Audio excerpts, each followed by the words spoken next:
Sud Radio Les Incorrectibles, Éric Morizot. Bonjour à tous, très heureux de vous retrouver ce dimanche pour un nouveau numéro des Incorrectibles, toujours en direct sur Sud Radio. Comme chaque semaine, vous le savez, nous sommes aussi en live vidéo sur sudradio.fr et dès la fin de l'émission, vous pourrez nous revoir en replay depuis la chaîne YouTube de Sud Radio. Nous sommes ensemble pour 1 heure avec, comme chaque semaine, un invité hautement incorrectible. C'est parti pour les Incorrectibles. Sud Radio Les Incorrectibles, Éric Morizot. Alors notre invité aujourd'hui nous fait le plaisir de revenir dans cette émission. Nous avions en effet déjà eu le plaisir de le recevoir. C'était il y a 2 ans, plein mouvement des Gilets jaunes dont il était le porte-parole dans sa ville de Rouen. Il vient nous présenter son nouveau livre, Manuel d'émancipation politique, intitulé cette fois « Reprendre le pouvoir », paru aux éditions Les Liens qui libèrent. Il est aussi à l'origine d'une nouvelle chaîne YouTube, Praxis, il nous dira pourquoi.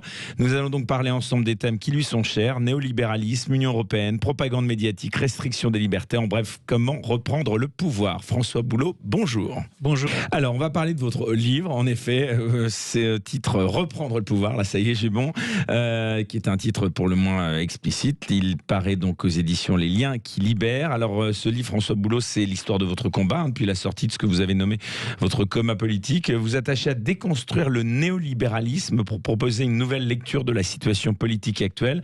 Ce coma dont vous parlez, c'est la crise des Gilets jaunes qui vous en a sorti ?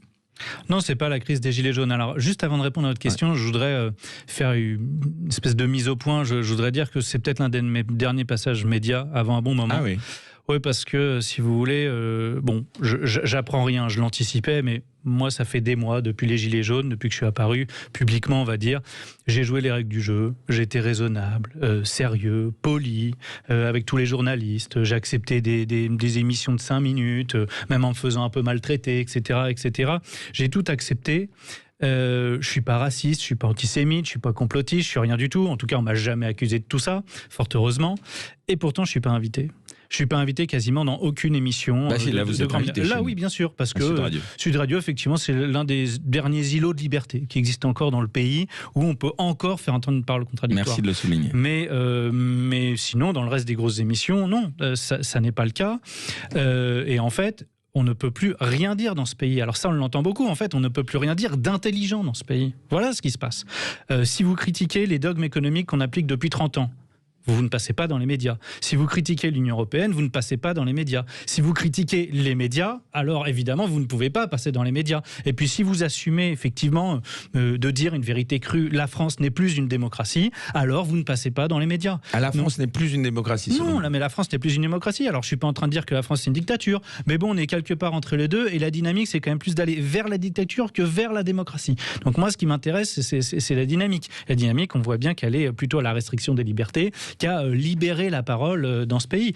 Et donc, pour poser le cadre tout de suite, et c'est ce que je fais dans le livre, je déconstruis effectivement le système néolibéral autour d'une métaphore. La métaphore, c'est quoi ? C'est qu'on a la prison des esprits, c'est le dogme économique du néolibéralisme.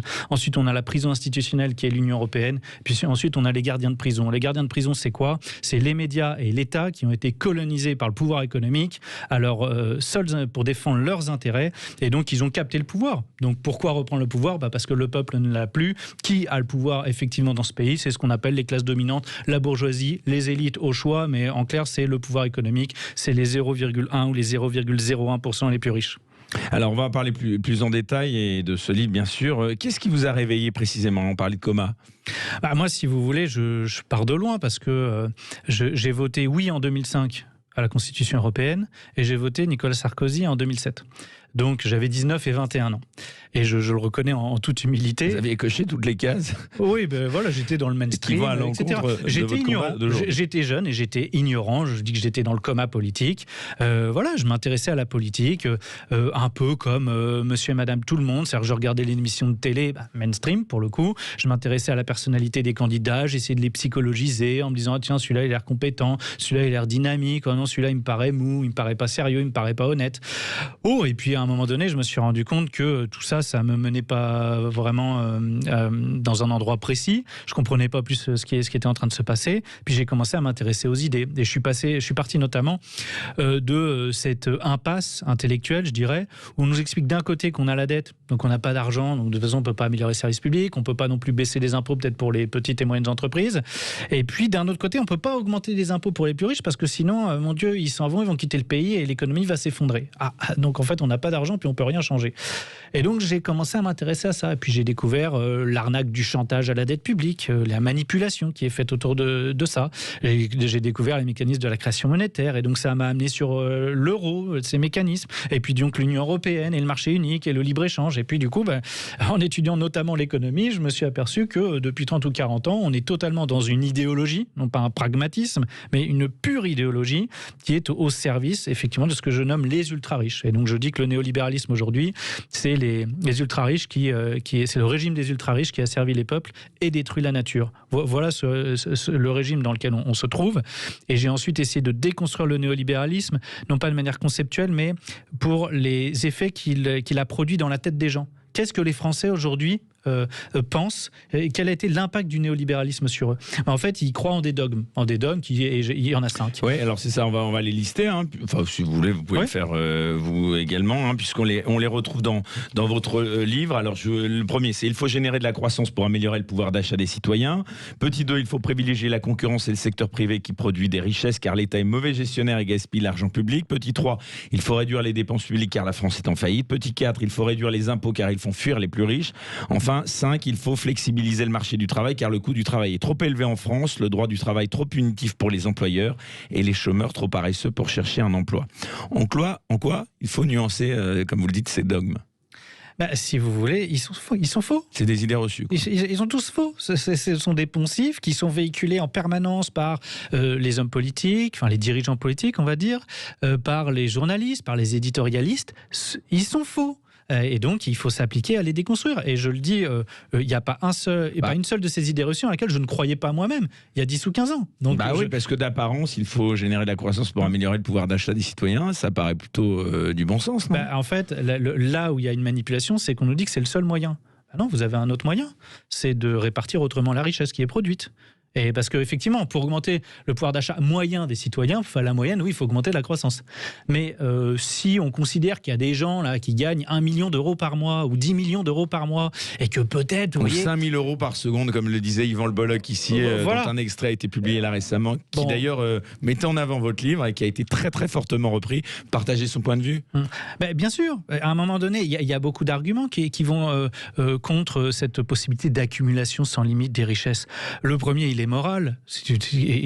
En quoi on justifie qu'on puisse gagner des sommes 2000, 3000 fois supérieures à celui du commun des mortels? Est-ce qu'il y a des gens sur cette planète qui ont des besoins 2000 ou 3000 fois supérieurs à d'autres êtres humains? Non. Deuxièmement, et là c'est un argument purement pragmatique, c'est sur le fonctionnement général de l'économie. C'est parasitaire parce que ces gens-là gagnent tellement d'argent que l'épargne qu'ils ont, ils le stockent, ils ne l'investissent plus dans l'économie, ils n'investissent pas, ils ne consomment pas, ils le placent parce que c'est là où il y a la plus grande rentabilité, ils le placent dans les marchés financiers. Et donc ils font fructifier leur capital, leur patrimoine de cette manière, mais du coup c'est de l'argent qui ne revient jamais dans l'économie réelle parce que ce qu'il faut bien comprendre, c'est que les marchés financiers ne financent pas l'économie réelle. C'est dérisoire en fait le volume d'argent qui va trouver à s'investir dans l'économie. Le reste, ce n'est que de la pure spéculation. Pour au moins 97% de l'argent qui tourne dans cette bulle financière, ça n'est que de la spéculation. Donc on est en train d'atrophier l'économie réelle. Et donc ça donne quoi? Ça donne qu'on est en train de pourrir l'activité de toutes les petites et moyennes entreprises, notamment dans ce pays. Mais ça, c'est un phénomène effectivement qui est plus global, tout simplement parce que en plus, elles se retrouvent en position de faiblesse par rapport à des grosses entreprises et que c'est les grosses entreprises et leurs actionnaires qui captent donc tout l'argent et qui ensuite derrière vont pouvoir épargner, placer ça dans les marchés financiers. Donc oui, il doit y avoir une limite à l'accumulation des richesses. Alors après, discutons-en. Mais moi, je dis par exemple, écoutez, que les salaires les plus élevés dans une société, ils soient à 10 ou 30 000 euros par mois. Très bien. Pourquoi pas? On peut en discuter. Mais à partir de 100 000 ou 1 million d'euros par mois, là, je commence à dire non. Puis vous ne parlez pas des dividendes. Mais là, en fait, je parle de tout. Les revenus, je parle de tout revenu cumulé. Je pense que ça doit être un débat ouvert. Oui, mais on peut vous rétorquer à ça, François Boulot, que c'est aussi un peu démago, parce que c'est vrai que vous n'allez pas aller contre, c'est le mouvement, on va dire, mondialiste, ça, qui fait qu'aujourd'hui, c'est le capitalisme, quoi. Mais précisément, en fait, le problème, c'est que si vous voulez, le capitalisme, si on ne le régule pas, il donne lieu à une explosion des inégalités et en termes de répartition de richesse, on assiste à ce qui s'est passé depuis 30 ou 40 ans. Mais là, on va vous rétorquer à ça qu'ils ont des responsabilités que n'ont pas peut-être le commun des mortels. Quand on dirige un groupe, peut-être, je pense à quelques capitaines d'industrie mondiaux, ils ont des responsabilités c'était ce que colossales. Je disais. On ne peut pas me justifier qu'on apporte une valeur ajoutée 2 ou 3 000 fois supérieure à celui d'autres personnes qui se lèvent tôt le matin pour aller travailler à l'usine. Ça ne vaut pas 2 ou 3 000 fois plus. Ça déjà, non. Ensuite, en plus, si on va sur les capitaines d'industrie, etc., ils sont beaux, nos capitaines d'industrie en France. Franchement, c'est super. On a vu... Quand ils restent en France. On a une désindustrialisation massive en France depuis des années et des années. Ils font quoi, nos beaux dirigeants du CAC 40 ? Ils font que de délocaliser. Parce que de toute façon, comme on s'est mis dans le libre-échange, et notamment avec l'Union européenne, leur boulot, c'est même plus d'essayer d'augmenter le chiffre d'affaires d'une entreprise pour conquérir des parts de marché, en créant de la valeur ajoutée, en étant à la pointe de la technologie. Non, leur boulot, c'est de réduire les coûts. Parce que ça, c'est le plus facile à faire. Réduire les coûts dans un système mondialisé de libre-échange, vous avez juste à délocaliser vos usines en Pologne. Vous avez des salaires qui sont 3 ou 4 fois inférieurs, avec des cotisations sociales qui sont aussi inférieures, parce que là-bas, le système de protection sociale, il n'est pas aussi, protecteur qu'en France. Donc voilà leur boulot. Alors c'est super. Ils ont des super rémunérations pour supprimer des emplois en France. C'est vraiment, effectivement, c'est vraiment mérité de telles rémunérations. Non, je crois qu'il faut arrêter avec ce fantasme-là. Puis d'ailleurs, je note que les dirigeants français, il n'y a personne. Un tout petit peu quand même. Non, les dirigeants français, en plus, il n'y a personne qui nous les pique. Ça, il n'y a pas de problème. Nos classes dominantes, nos élites, il n'y a personne qui nous les pique. Les seuls, en revanche, cerveaux qu'on nous pique, oui, c'est les ingénieurs. Ah oui, ça, les cadres, les ingénieurs, ceux qui travaillent notamment dans le numérique, oui, ça, ils partent. Mais c'est d'ailleurs le drame de la France. C'est qu'en fait, ces grandes entreprises, elles sont dirigées que par des énarques, que par des technocrates. Alors que, vous voyez, l'Allemagne, qui s'en sort quand même un peu mieux, ils ont mis des ingénieurs à la tête de leurs entreprises. C'est-à-dire qu'ils ont mis des gens, en fait, qui connaissent l'activité réelle, l'activité industrielle et qui savent piloter des entreprises parce que, tout simplement, ils sont capables d'aller sur les chaînes de production et de voir qu'il y a un problème et que ça ne marche pas et comment on pourra le résoudre. Alors que quand vous avez des petits comptables, là, des directeurs administratifs et financiers qui sont tous à la tête des plus grosses entreprises, ils font quoi ? Ils raisonnent comme des comptables. Donc ils sont en train de vous dire là il y a trop de charges, donc c'est vrai que si on délocalise dans tel pays, ça va coûter moins cher et donc ça va augmenter les marges, donc ça va augmenter les dividendes parce que le type il est mandataire social et lui son boulot c'est d'apporter la meilleure rémunération possible aux actionnaires.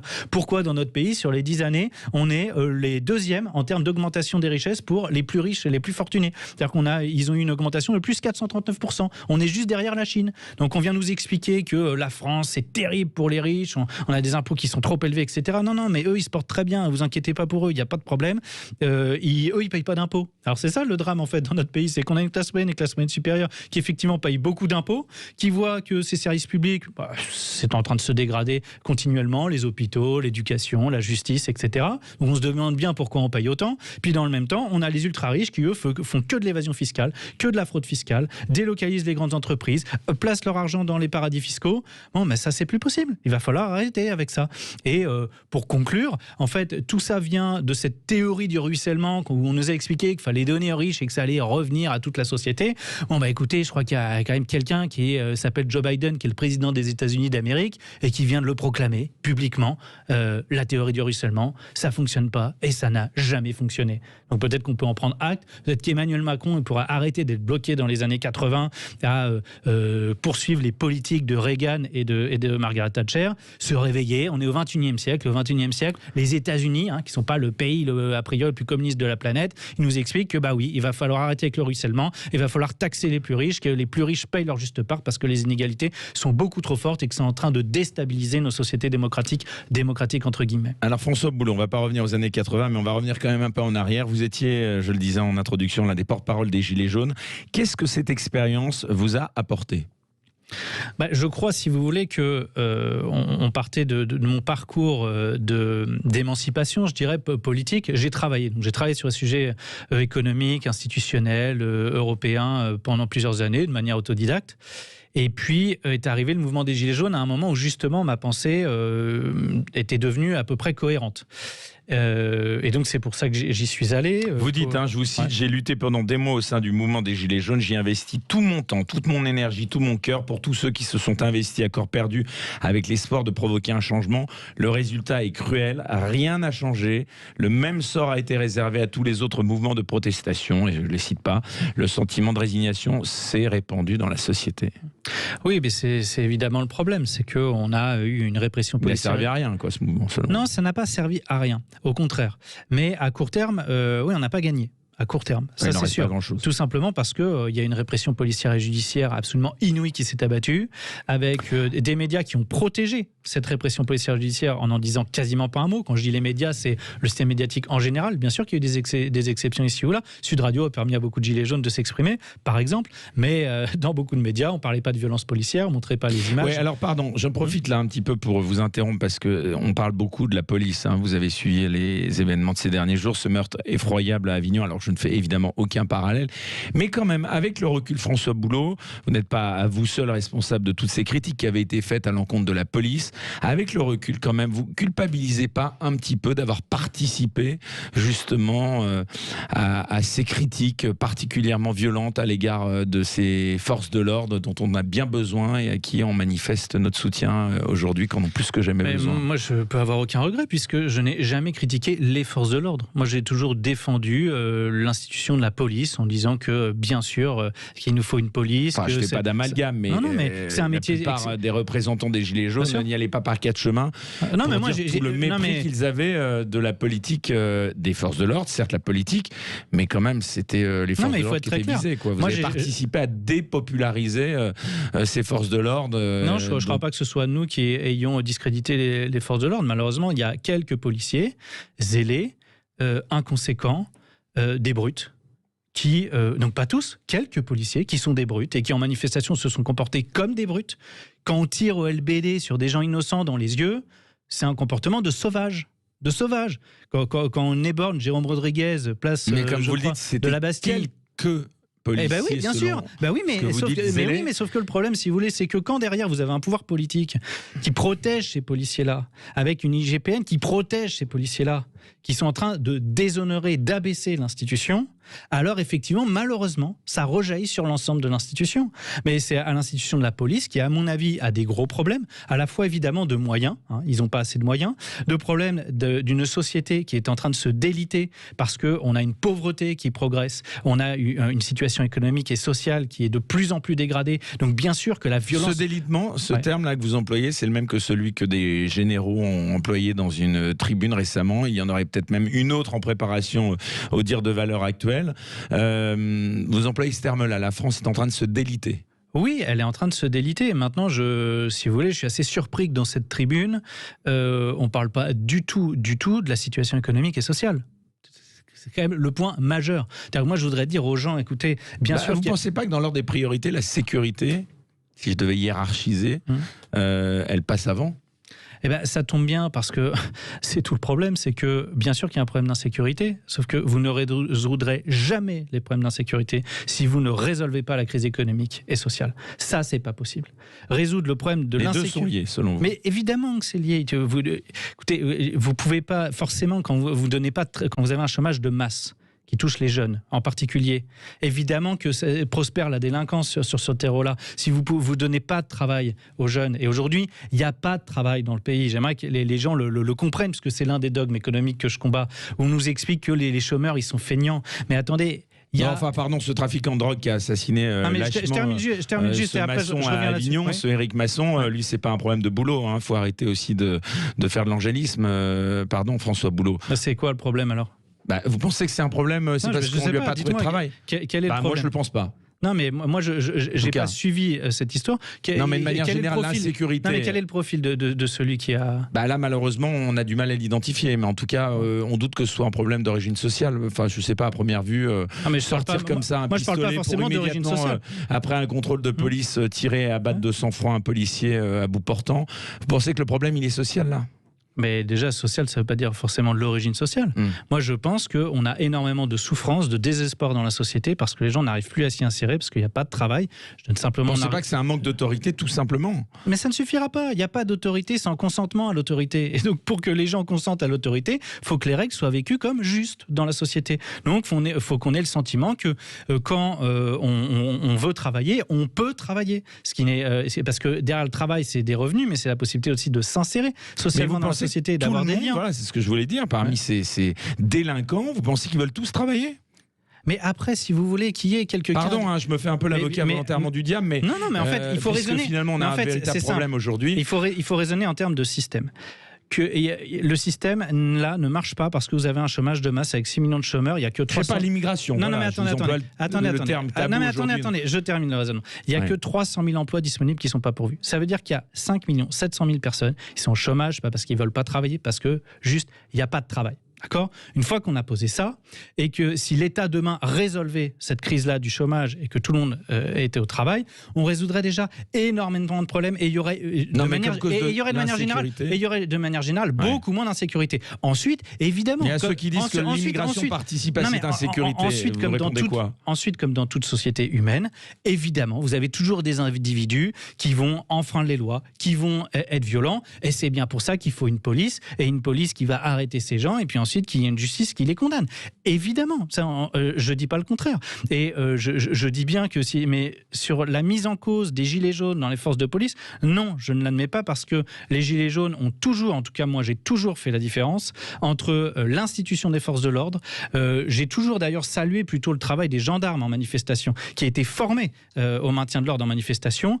Et il y avait étrangement très peu de problèmes avec les gendarmes. L'énorme problème qu'il y a eu, c'est avec les BAC, qui n'avaient rien à faire dans les manifestations, strictement rien. Ils ne sont pas formés à ça, ils se comportent comme des cow-boys, et donc ils tiraient au LBD n'importe comment. Oui, mais pardon, ça des gilets jaunes, et là ça abonde plutôt en votre sens. Il n'y avait pas que des gilets jaunes, il y avait ce qu'on appelle des gens qui venaient de banlieue, pour certains qui n'étaient pas plus gilets jaunes que Bernard Arnault, François Pinault. Donc c'était peut-être eux, et comment faire la distinction entre ceux qui étaient réellement gilets jaunes ou pas, fallait bien quand même qu'il y ait un service d'ordre. Pour avoir participé quand même à beaucoup de manifestations gilets jaunes, la plupart du temps c'était quand même des gilets jaunes, les 30 qui ont été épargnés. Les casseurs, là pour le coup j'abonde dans votre sens, les casseurs de magasins, c'était des gilets jaunes ou pas ? On n'arrive plus à savoir.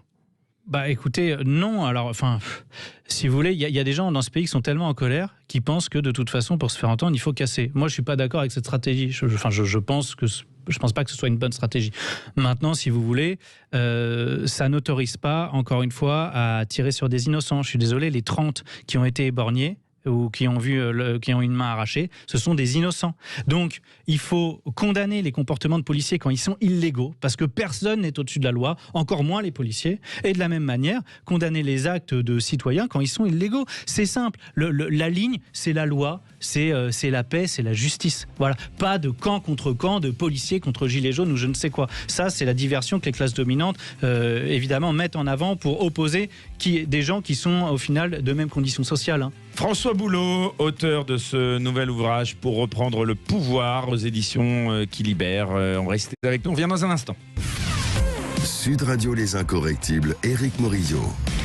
De nouveau dans Les Incorrectibles ce dimanche, toujours en direct avec notre invité, c'est François Boulot. Merci d'avoir accepté cette nouvelle invitation puisque vous étiez déjà venu il y a 2 ans. On est ravis de vous recevoir à nouveau à l'occasion de ce nouvel ouvrage, Reprendre le pouvoir, donc un titre éloquent aux éditions Qui Libèrent. Alors je le disais, vous étiez avec, et d'autres bien sûr, Jérôme Rodriguez notamment, Maxime Nicole, Jacqueline Moreau, Priscilla Ludowski, Éric Drouet, encore Ingrid Levasseur, l'une des figures clés de ce mouvement des Gilets jaunes. D'abord, est-ce que vous êtes toujours en contact avec certains d'entre eux, là, des noms que je viens de citer? Oui, bien sûr. Je suis notamment toujours en contact avec Jérôme Rodriguez et Maxime Nicole. Il fait encore parler de lui. Il y a un acharnement contre sa personne, vous pensez? Ou est-ce que parfois, sans... Contre Maxime Nicole? Non, contre Jérôme Rodriguez. De toute façon, il y a un acharnement sur les deux, je dirais. Le procès... On ne sait pas qui tendait parfois un peu le flanc pour se faire critiquer? Ouais, mais je crois que c'est un peu facile, hein. On interprète toujours, je dirais, de manière un peu malhonnête leurs propos. Jérôme, c'est un type vraiment génial, hyper courageux. Et d'ailleurs, il a gagné son procès contre Gérald Darmanin, qui était vraiment un procès, mais une malhonnêteté, et notamment intellectuelle de la part de Darmanin, qui voulait juste se faire mousser, faire sa pub. Bah, c'est bien, ça lui a fait une mauvaise pub, c'est bien fait pour lui. Et puis ensuite, Maxime Nicole, écoutez, c'est quand même quelqu'un qui essaie de réfléchir par lui-même, qui essaie de se documenter. Alors oui, il a fait des erreurs. Il le reconnaît d'ailleurs lui-même. Moi, je lui reconnais déjà cette honnêteté-là de reconnaître ses erreurs. Vous voyez, je pense que si dans notre société, on avait des gens qui reconnaissaient un petit peu plus leurs erreurs, qui acceptent de reconnaître quand ils se sont trompés et qui progressent, je pense que ça irait un petit peu mieux. Parce que, vous voyez, moi, j'en ai ras-le-bol qu'en l'état actuel, on soit dans une société maintenant qui est gouvernée par l'émotion, les indignations, les polémiques stériles en permanence. C'est la médiocrité qui s'est emparée de ce pays.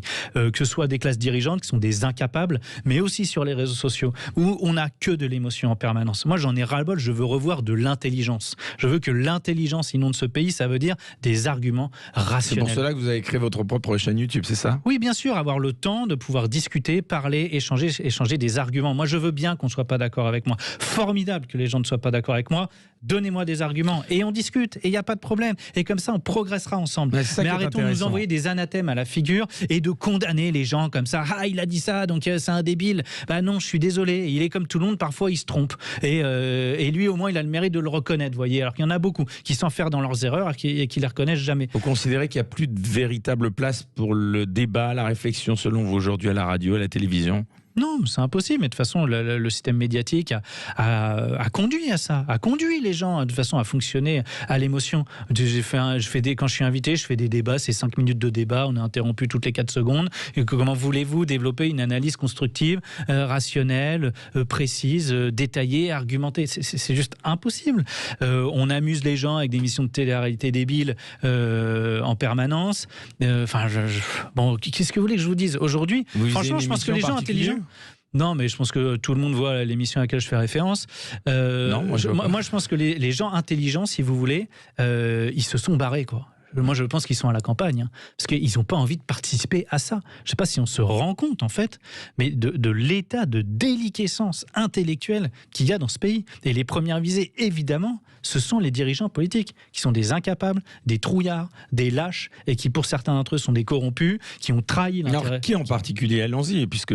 Qui le problème, c'est qu'au-delà de la classe dirigeante politique, qui, en fait, est très largement et notoirement incompétente, qui a rien compris. Nommément, qui? Mais nommément, mais on peut prendre tous les membres du gouvernement, si vous voulez, il n'y a pas de problème. Et puis tous ceux qui les ont précédés, tous ces gens sont nuls. Personne ne trouve grâce à vous. Mais non, mais c'est pour ça qu'on en est là. S'il y avait eu des gens intelligents et compétents, on n'en serait pas là. Et puis on a aussi toute une classe de hauts fonctionnaires. Alors je pense qu'il n'y a pas de problème, ils savent ce qu'ils font. Mais ce qu'ils font surtout, c'est qu'ils ont trahi l'intérêt général, l'intérêt de la France, pour aller pantoufler en permanence et faire des va-et-vient dans les grandes entreprises du privé. Je veux dire, vous voulez un nom, je pense par exemple à Édouard Philippe, qui a été Premier ministre, puis avant qui travaillait pour Alstom. Et voilà, et on a des allers-retours. Mais c'est plus possible. Quand on est haut fonctionnaire, qu'on a des rémunérations très élevées, c'est des gens qui gagnent 15 ou 20 000 euros par mois, hein, dont on est en train de parler. Non, je suis désolé, on ne va pas dans le privé. Ça devrait être interdit. On travaille pour l'État, on dédie sa vie à l'État, et donc on ne va pas gagner des rémunérations dans des banques ou dans les grandes entreprises françaises. Ça, c'est fini. Et donc, si vous voulez, cet abaissement intellectuel, il s'accompagne d'une médiocrité morale, d'un affaissement moral aussi.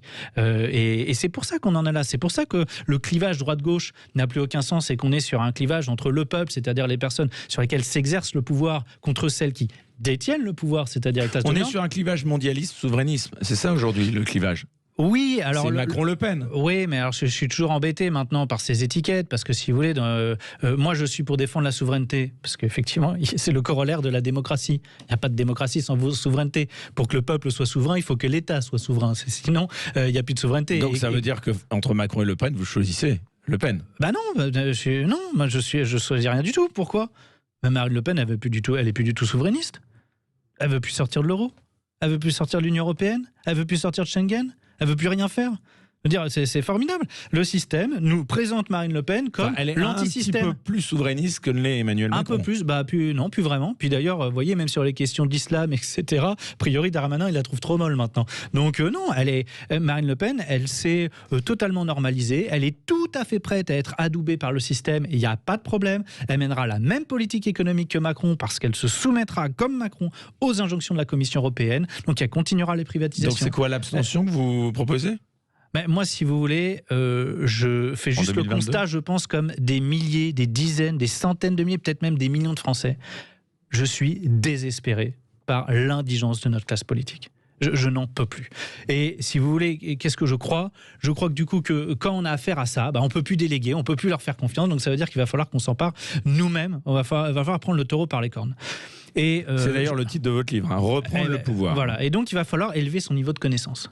Moi, on ne peut pas m'expliquer que quand je vois qu'il y a des émissions comme la vôtre, par exemple, qui font 3, 4, 500 000 vues, parfois même plus, pas m'expliquer que si demain, dans notre pays, on est 500 000, par exemple, à avoir un très haut niveau de connaissance, à savoir exactement les rouages du système, pourquoi ça bloque et pourquoi on ne peut pas faire autrement.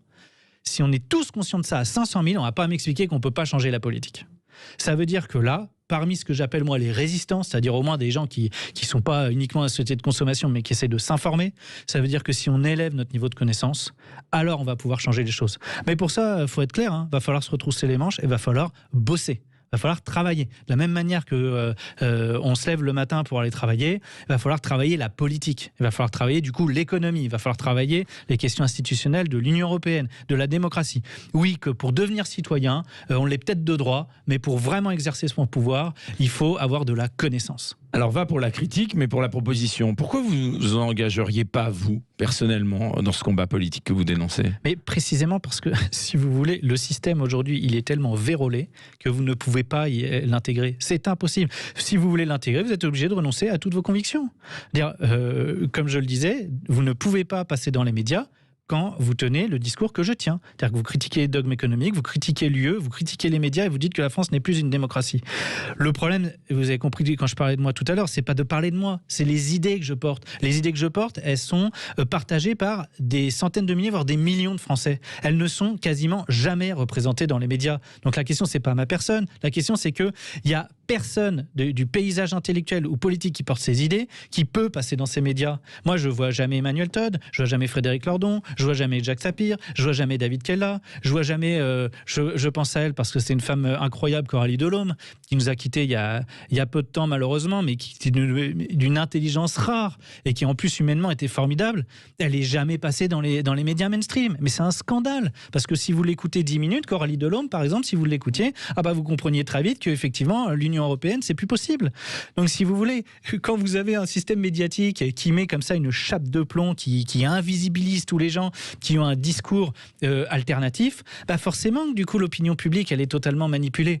Tant qu'on aura des JT qui vous parlent, si vous voulez, des inondations et puis de la famille Michu qui est partie faire du vélo, etc. Mais on s'en contrefiche de la famille Michu. On n'en a rien à faire. Ça va avoir sur un journal régional peut-être, mais sur les journaux nationaux, et parlez-nous des vrais sujets. Parlez-nous de la réforme des retraites et expliquez-nous que c'est l'Union européenne qui la dicte, qui la commande à la France pour faire des économies. Expliquez-nous que l'Union européenne, elle ne cesse de nous demander des réformes structurelles pour faire de l'austérité. Expliquez-nous tout ça. Puis après, comme ça, nous, citoyens français, on fera nos choix. Et je pense que si on était informés et qu'on pouvait faire nos choix de manière éclairée, on dirait, écoutez, non, nous, l'Union européenne, ça nous va pas là. On va reprendre notre souveraineté économique, parce qu'on en a ras-le-bol. Nous, on veut à nouveau recréer de l'emploi, avoir une industrie qui fonctionne. Puis accessoirement, votre truc de l'Union européenne face à la mondialisation, parce qu'on est trop petit et blablabla, c'est vraiment, ça marche super bien, parce que quand même, la dernière révolution qui a été faite sur le plan industriel, c'est quand même la révolution numérique. Merci, bien joué l'Union européenne. On est complètement passé à côté. Les États-Unis, la Chine, eux, il n'y a pas de problème. Ils sont de plein pied dans le 21e siècle. Nous, on est toujours bloqués dans le 20e et ils ont l'intention de continuer à faire la même chose. Parce que là, on a eu la crise du Covid. On va se retaper les mesures d'austérité pendant que Joe Biden aux États-Unis fait un plan de relance massif de type keynésien dans les infrastructures. Nous, on a l'Union européenne qui dit non, nous, on va continuer l'austérité. Il y a même le FMI maintenant qui dit, attention, l'Union européenne, là, vous êtes en train de prendre des décisions qui sont des erreurs majeures, monumentales. Vous allez prendre 50% de séquelles en plus dans cette crise du Covid. Eh ben, on va les faire, les conneries. On va les faire parce que, notamment, une classe politique française qui a toujours, depuis 30 ou 40 ans, placé la construction européenne au-dessus des intérêts de la France et des Français. Si vous voulez, tant qu'on ne peut pas amener ce discours-là dans les médias mainstream, ça va être compliqué. Donc maintenant, il faut qu'on accentue la pression sur les médias. Moi, je propose prochaine manifestation, et il va y avoir des mouvements sociaux. Ça va arriver parce que la marmite, elle est en ébullition, elle va réexploser. C'est pas à l'Élysée qu'il faut aller, c'est devant les médias. La révolte sociale, c'est ça. Ça va arriver. Il faut aller devant les sièges des médias. Vous savez, Emmanuel Macron, juste avant les Gilets jaunes, il a confié qu'il avait senti le souffle chaud sur son cou des citoyens. Il sentait que ça commençait à tourner. Moi, je crois qu'il faudrait que les journalistes ils le sentent aussi un petit peu, qu'ils aient à nouveau un petit peu de pression, vous voyez, pour les rappeler à leur devoir déontologique. Alors, j'appelle absolument pas à la violence, mais à leur mettre la pression, à leur dire que ça suffit maintenant. Ça suffit de jamais inviter les personnes qui ont un discours alternatif. Ça suffit, quand vous les invitez, de toujours leur réserver un petit plateau totalement déséquilibré, où de toute façon le dispositif va être fait pour disqualifier ou discréditer cette personne-là. Non, refaites vivre le débat. Vous avez des arguments ? Eh bien, soyez loyaux. On va échanger ensemble sur les arguments et on verra à la fin comment les Français trancheront. Reprendre le pouvoir, c'est le titre du nouveau livre de François Boulot, qui est notre invité, qui est invité chez Sud Radio, ici, dans Les Incorrectibles. Restez avec nous, on en reparle encore un bon quart d'heure ensemble. À tout de suite. Sud Radio Les Incorrectibles, Éric Morizot. Le temps passe vite, nous sommes toujours en direct dans Les Incorrectibles ce dimanche avec notre invité, c'est François Boulot, l'une des figures des Gilets jaunes dont on parlait évidemment moins ou qu'on voyait moins dans les médias. Alors vous aviez votre opinion là-dessus puisque apparemment vous étiez victime de censure ou même de pas d'invitation du tout, c'est ça ? Oui, enfin écoutez, moi j'ai passé du temps justement, je me suis sorti de l'actualité, j'ai travaillé, genre le livre, j'ai vraiment passé des mois à l'écrire. Mais il y a vraiment des émissions qui ont refusé de vous inviter ? Oui, par exemple, vous avez C'est à vous, qui est une émission quand même bien connue, qui a refusé et qui en plus a priori aurait expliqué à mon éditeur que non, quand même c'est un gilet jaune, donc non, on ne veut pas de gilet jaune. Donc c'est bien, vous voyez l'état du niveau journalistique français. Il y a déjà eu Sonia Mabrouk qui avait été décommandée du jour au lendemain. Vous voyez l'état du niveau journalistique français. On a eu un mouvement social quand même historique dans le pays et maintenant il ne faut plus en entendre parler. Vous pensez qu'il y a une censure dans les médias ? Oui, bien sûr, mais cette censure, elle est évidente. C'est le pouvoir économique qui détient les médias, qui détient. Vous avez 8 ou 9 milliardaires qui détiennent ces médias-là. Puis ensuite, vous avez un entre-soi journalistique. Les journalistes, ils appartiennent à la classe moyenne supérieure. Je la connais bien, j'en fais partie. Bon, les types, ils se croient gagnants de la mondialisation. Ils pensent qu'ils sont les gagnants des règles du jeu. Il faut les informer que ça ne va pas durer. Que déjà en 2018, vous avez des études qui expliquent que seuls les 1% ont gagné en pouvoir d'achat. Donc il y a 24% qui sont l'électorat Macron, qui sont les cocus de l'histoire, qui ont perdu. Et ça va continuer. Ils vont continuer à perdre ces gens-là. Donc il faudrait qu'ils se réveillent à un moment donné. Alors François Boulot, là, pardon encore de vous interrompre, mais bon, je le disais, votre livre s'appelle Reprendre le pouvoir aux éditions qui libèrent. Les mots, vous le savez, ont leur importance. Est-ce que vous iriez, comme certains n'hésitent pas à le faire, à employer le terme de révolution, d'appeler à la révolution? Il y en a qui vont jusque-là, quoi. Et les mots ont leur importance, c'est quand même assez grave. Mais il va falloir une révolution dans ce pays. De toute façon, la révolution va arriver en France. Ça c'est certain. Quand, comment, on ne sait pas. Et c'est bien le danger. C'est que moi, ce qui m'inquiète, si vous voulez... quel type de révolution ? Voilà. Alors, c'est bien tout le problème, si vous voulez. C'est que il n'y a pas de révolution où le peuple gagnera au final si il n'y a pas un niveau de connaissance suffisant dans le pays. S'il n'y a pas une conscience de comment on fait autrement. S'il n'y a qu'un non qui s'exprime, ce sera le chaos. Il faut un oui. Le oui, c'est qu'est-ce qu'on fait ensemble ? Quel est notre projet ?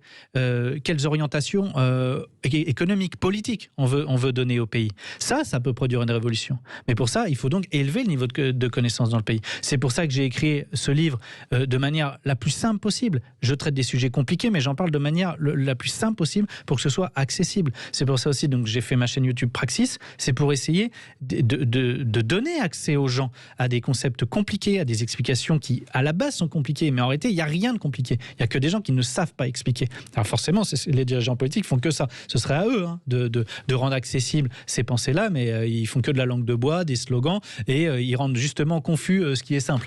Donc on ne peut pas y arriver. Maintenant, si vous voulez, pour revenir à votre question, il y aura une vraie révolution, c'est-à-dire une révolution où vraiment la France va, en quelque sorte, renaître de ses cendres, on va dire, et où le peuple français va retrouver sa souveraineté, et on va pouvoir à nouveau croire en la devise liberté, égalité, fraternité, quand les gens auront à nouveau élevé le niveau de connaissance. Ce qu'il faut bien comprendre, c'est que l'arme la plus puissante des classes dominantes, c'est de maintenir les gens dans l'ignorance. Voilà leur arme la plus puissante. Et d'ailleurs, ils s'appuient pour ça sur le langage. Ils n'arrêtent pas de nous mentir, de trafiquer la langue. Parce que si vous regardez les lois, par exemple, en droit du travail, c'est toujours loi de renforcement de la protection des salariés. Et puis quand on vient casser, donc ça, on casse les droits des salariés, donc ça ne renforce pas leur protection. Quand on vous fait des réformes pour casser les budgets dans les services publics, etc., on dit que c'est des lois de modernisation. On voyait à quel point on trafique le langage en permanence, on le manipule pour essayer de maintenir les gens dans l'ignorance. Et puis ensuite, on contrôle les médias, puis on fait diversion, comme je le disais tout à l'heure, en parlant de la famille Michu, etc. Et si vous voulez, il faut donc... On a un nouvel espace de liberté qui s'appelle Internet. On a accès à la connaissance. Il y a des centaines de milliers de personnes aujourd'hui qui s'informent par Internet parce qu'ils ont compris que de toute façon, il faut éteindre la télévision, ça ne raconte que des conneries. Bon, et élevons vraiment notre niveau de connaissance. Ne nous situons pas juste dans... je suis dans le bon camp, je suis dans le camp des contestataires. Non, ça suffit pas. Il faut que tous on progresse. Peu importe son niveau. Le problème, c'est pas le niveau qu'on a. Le problème, c'est la dynamique de progrès. Faut qu'on bosse. Moi, je dis à tous les gens qui nous écoutent là, et si on se mettait un défi, on lit 3 livres tous à la fin de l'été là. On a tous lu 3 livres à la fin de l'été, et ensuite on en discute. Je suis certain que pour la campagne présidentielle, si on est capable ensuite d'échanger sur l'économie, sur les institutions, sur l'Union européenne, si on a tous ça en tête, alors on va faire progresser le niveau de conscience de manière phénoménale dans le pays, et peut-être que ça aboutira à autre chose, parce que la révolution, elle va, en tout cas les mouvements sociaux, la révolte, elle va arriver. Elle va arriver peut-être pendant la campagne présidentielle, peut-être après. Mais en tout cas, ça va se produire parce que la colère, elle est plus que jamais présente dans le pays. Alors, vous parlez de 2022, justement. On pensait que la crise des Gilets jaunes signerait en tout cas la mort politique d'Emmanuel Macron. Mais finalement, il a plutôt quand même réussi à tirer son épingle du jeu, sauvé peut-être par une autre crise, celle du Covid, qui a mis fin à toute possibilité de rébellion. Ça vous a quand même surpris, cette remontée de cote de popularité entre ces deux crises? Parce qu'elle a eu lieu quand même, cette remontée de cote. Quel est votre avis sur le sujet? Je crois que c'est conjoncturel. Très franchement, j'accorde pas trop d'importance à ça. Je pense que la crise a été tellement soudaine et brutale au début. Alors, en tout cas, il s'est sorti de cette crise des Gilets jaunes. Vous pensez qu'il va survivre à la crise de la Covid? Non, mais je crois pas. En plus, je pense vraiment que, très franchement, si j'avais un pronostic à faire, aujourd'hui, c'est plutôt de penser que c'est Marine Le Pen qui va gagner. Si c'est Macron-Le Pen au deuxième tour, je pense qu'on sera plus proche d'une victoire de Marine Le Pen. Je pense que les gens en ont ras-le-bol. Je pense qu'ils sont prêts à voter n'importe quoi, pourvu qu'ils pensent que ça va changer. Bon. Moi, je mets en garde. Ça ne changera pas. Ce sera pire.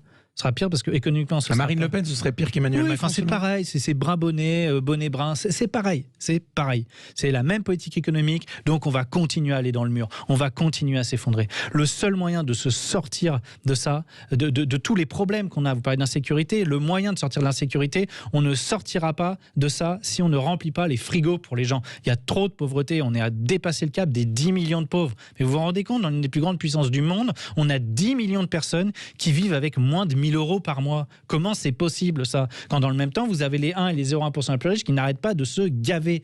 Donc, on ne pourra pas continuer et on ne pourra pas se sortir du chaos dans lequel on se dirige si on ne reprend pas la main économiquement. Et donc pour ça, il faut une logique de rupture avec l'Union européenne. Donc Marine Le Pen, si vous voulez, c'est pas plus une solution que Macron. Mais donc si vous voulez, moi ça m'intéresse. Est-ce qu'il y a un système politique et économique qui pourrait faire valoir la coopération et le bonheur pour tous? Ce serait quoi, l'altermondialisme? Non, c'est pas ça. Je crois ce serait trop compliqué de résumer avec une étiquette. Je crois, si vous voulez, que en l'état, en tout cas, on est donc dans un système capitaliste. Et le capitalisme, par essence, va produire des inégalités. Ça veut dire qu'il faut mettre de la régulation. Le sujet majeur, c'est de la régulation. Et comment on fait de la régulation?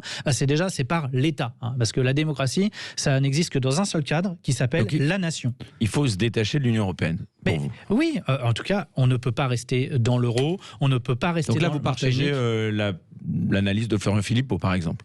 Mais de plein d'autres. Dans les politiques, vous en avez plein. Il y a Philippot, il y a Asselineau, il y a Mélenchon, il y a Dupont-Aignan. Il y en a, mais après, moi, j'écoute surtout les intellectuels. Vous avez des gens comme David Kayla, Coralie Delhomme, vous avez Emmanuel Todt, vous avez Frédéric Lordon, vous avez Olivier Berruyer. Enfin, vous en avez plein. Même Piketty et Thomas Porcher aussi viennent sur ces positions très critiques sur l'Union européenne. Parce que le constat, c'est qu'il n'y aura pas d'Europe fédérale. il faut arrêter avec ce rêve-là. Ça ne va pas arriver. L'Europe, en fait, l'Union européenne, elle va tuer la France si on continue. Et il y a un rapport de la Deutsche Bank. La Deutsche Bank, c'est pas, Jean-Michel du bistrot. C'est la Deutsche Bank qui explique que dans les 10 ans, si on continue, c'est l'ère du désordre là qui va s'ouvrir et que la pire erreur serait de reproduire les orientations qu'on a faites par le passé. C'est exactement ce qu'on est en train de faire dans l'Union européenne. Donc, ce qu'il faut comprendre pour les gens qui sont encore attachés au rêve européen, moi je ne suis pas contre l'Europe dans l'absolu, simplement l'Union européenne, elle va crever, elle va mourir, elle va imploser d'elle-même.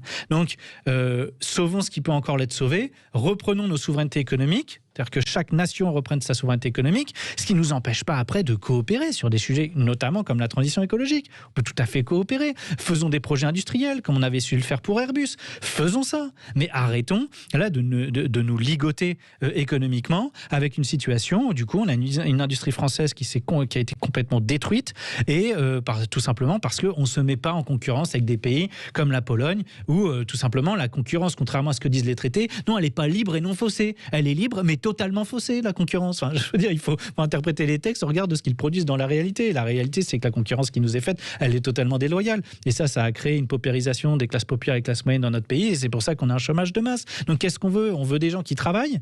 Ben, si on veut des gens qui travaillent, voilà, faut sortir de l'Union européenne parce que tant qu'on ne reprend pas les leviers économiques, ces leviers économiques-là, on ne le fera pas. Donc on peut après continuer à être dans une fausse conscience, à se mentir, à être dans le déni. Continuons. Et puis la France va continuer à se déliter, à se diriger dans le ravin, tout droit, et on ne s'en sortira jamais de ça. Vous êtes optimiste quand même pour l'avenir, François Boulot ? Bah, j'ai envie de l'être parce que très franchement... Parce que là, vous écoutez, on est plutôt... Je sais bien, mais franchement, j'ai envie de l'être parce que j'ai envie de croire qu'il y a encore beaucoup de gens dans ce pays qui ont envie de le sauver, qui ont envie d'en revenir aux fondamentaux de la démocratie. Et je crois qu'il y a beaucoup d'intelligence dans ce pays. Très franchement, hein, je suis comme tout le monde. Hein, oui, je suis un peu désespéré. Mais quand je lis des commentaires intelligents, et j'en lis beaucoup, sur la chaîne YouTube notamment, sur Facebook, j'en lis quand même des commentaires. Bah, à chaque fois que je lis un commentaire intelligent, vous voyez, une analyse construite, une analyse argumentée, ça me redonne de l'espoir. Vous voyez, là, ça me redonne de la motivation et à nouveau, la flamme brûle et je me dis, on peut encore le sauver, ce pays, il n'est pas mort. Mais il va falloir se bouger, se dépêcher parce que plus le temps passe et plus effectivement les chances de le sauver s'amenuisent. On a beaucoup parlé, beaucoup ont cité le terme de dictature sanitaire avec cette situation donc, du Covid. Cette crise, elle a donné le champ libre à la restriction de nos libertés au nom de la santé, selon vous ? Bah, je crois que ce sujet, il est délicat parce que, sans entrer dans le détail, on a été obligé de prendre des restrictions sanitaires. Tous les pays du monde l'ont fait. Tous les pays du monde l'ont fait, donc tout simplement pour une raison simple, hein, c'est que sinon les hôpitaux pouvaient pas accueillir les patients en réanimation, et on le voit dans d'autres pays où vraiment les hôpitaux ont été encore plus submergés qu'en France. Donc malheureusement, ça nous est tombé dessus. Je crois pas qu'il y ait un complot, si vous voulez, là-dessus, tout simplement parce que les capitalistes, pour beaucoup d'entre eux, ils y ont perdu quand les usines étaient fermées. Maintenant, il est vrai que vous avez des restrictions qui sont incompréhensibles, qui sont totalement incohérentes. Moi, je pense notamment aux commerçants. Franchement, c'est un scandale d'avoir fermé les petits commerces. C'est un scandale absolu. Dire que quand on vient de m'expliquer qu'on a des transports en commun qui sont bondés en permanence, mais les commerces, on aurait pu mettre des règles, des protocoles, etc., pour que pas trop de personnes en fonction de la surface du magasin. Bon, non, ça c'est pas sérieux. De la même manière, le masque en extérieur, très franchement, on nous a toujours pas démontré l'efficacité de cette mesure-là. Donc c'est vrai qu'il y a une facilité assez déconcertante des dirigeants politiques et notamment d'Emmanuel Macron à avoir restreint nos libertés. Ce qui m'inquiète, si vous voulez, c'est ce que j'essaie d'expliquer dans le livre, c'est qu'on a une dynamique qui est inéluctable. Tant qu'on sera bloqué dans le néolibéralisme, alors les restrictions de liberté vont s'accentuer. C'est ça qui m'inquiète. Parce que, à mesure que la situation économique et sociale se dégrade, le pouvoir perd en légitimité et donc il n'a pas d'autre choix que d'imposer ses volontés par la contrainte et par la force. Et je prends toute une série d'exemples sur la liberté d'expression, sur la liberté de la presse, sur la liberté de manifester, etc. Toutes ces libertés sont attaquées dans les dernières années, tout simplement parce que le mécontentement monte dans la population à cause de la situation économique et sociale et que le pouvoir reste inflexible et il veut continuer d'imposer sa politique par la force. Donc c'est une spirale infernale de dérive autoritaire à laquelle on assiste. Et je prends l'exemple notamment de la Chine avec le passeport citoyen, où on note les citoyens et en fonction de s'ils ne traversent pas au passage piéton ou s'ils critiquent le gouvernement, ils ont des sanctions, ils ne peuvent pas prendre l'avion, ils ne peuvent pas accéder à un crédit, etc. Je dis que c'est le risque vers lequel on va. En gros, la société de surveillance technologique qui avait été décrite notamment par George Orwell dans son roman 1984, elle est à portée de technologie en 2021, au XXIe siècle. C'est ça qui est très inquiétant par les téléphones, par les caméras intelligentes. On peut collecter toute une série de données. Ce qui veut dire que le nouveau totalitarisme qui menace, c'est pas le totalitarisme du XXe siècle avec le fascisme et les exécutions sommaires. C'est une société d'hypersurveillance où chaque individu qui sera considéré comme divergent parce qu'il ne penserait pas comme la masse, alors serait totalement ostracisé socialement, ne pourrait plus avoir accès à un logement, à un crédit, etc. C'est ça le risque qui nous menace. Donc évidemment, à un moment donné, lançons un appel, mais disons à tous les amoureux de la France et de la démocratie, il va falloir se réveiller. Et pour ça, il va falloir travailler. Eh bien, ce sera le mot de la fin. Merci beaucoup, François Boulot, d'avoir accepté notre invitation dans Les Incorrectibles. On rappelle donc la sortie de votre dernier livre, Reprendre le pouvoir, aux éditions Qui Libère. Merci à Quentin Cabanis à la réalisation, à Laura Pierre qui m'accompagne également au digital, à Céline Delabaume qui m'a aidé à préparer cette émission. Toutes nos émissions qui sont d'ailleurs disponibles, je le rappelle, en replay vidéo sur la chaîne YouTube de Sud Radio depuis la playlist Les Incorrectibles. Quant à moi, je vous donne rendez-vous pour un nouveau numéro. Ce sera la semaine prochaine, comme d'habitude, à 13h, avec Philippe Devilliers à l'occasion de la sortie de son nouvel ouvrage, Le jour d'après, chez Albin Michel. Très bonne journée à l'écoute des programmes de Sud Radio.